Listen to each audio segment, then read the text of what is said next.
മോഹൻലാൽ ഒരു കസേരയിട്ട് ഇവിടെ ഇരിക്കുന്നു, പിണറായി വിജയൻ മറ്റൊരു കസേരയിട്ട് അവിടെ ഇരിക്കുന്നു. ഏകദേശം 1 മണിക്കൂർ സംസാരിച്ചിട്ടുണ്ടാവും. ചിലവ് 11,21,000 രൂപ. ചേടാ എന്നാണോ നിങ്ങൾ ചിന്തിക്കുന്നത്? 40 ലക്ഷം രൂപയൊക്കെ മുടക്കിയിട്ട് പണിതിട്ടുള്ള വെയിറ്റിംഗ് ഷെഡുകൾ നിങ്ങൾ കണ്ടിട്ടുണ്ടോ?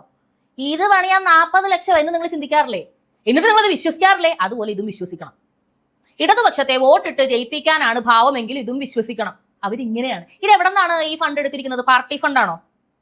ഇത് കേരള സർക്കാരിന്റെ PR ഫണ്ടാണ്.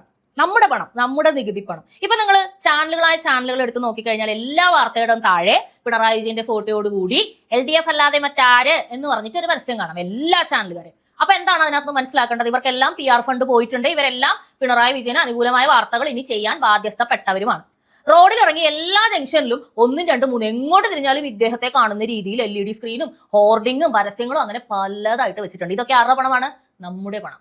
മൂന്നാമതും ഒരു അംഗമാണ് നമ്മളോട് ചോദിക്കുന്നത്, നമ്മുടെ പണം എടുത്ത് ഇതൊക്കെ തന്നെ ഇതിലും വലുതായിട്ട് ചെയ്യാൻ തന്നെയാണ് ചാൻസ്, അല്ലാതെ നമുക്ക് വേണ്ടി ഒന്നും ഈ 9 വർഷം ചെയ്യാത്തത് ഇനിയും ചെയ്യാൻ പോകുന്നില്ല.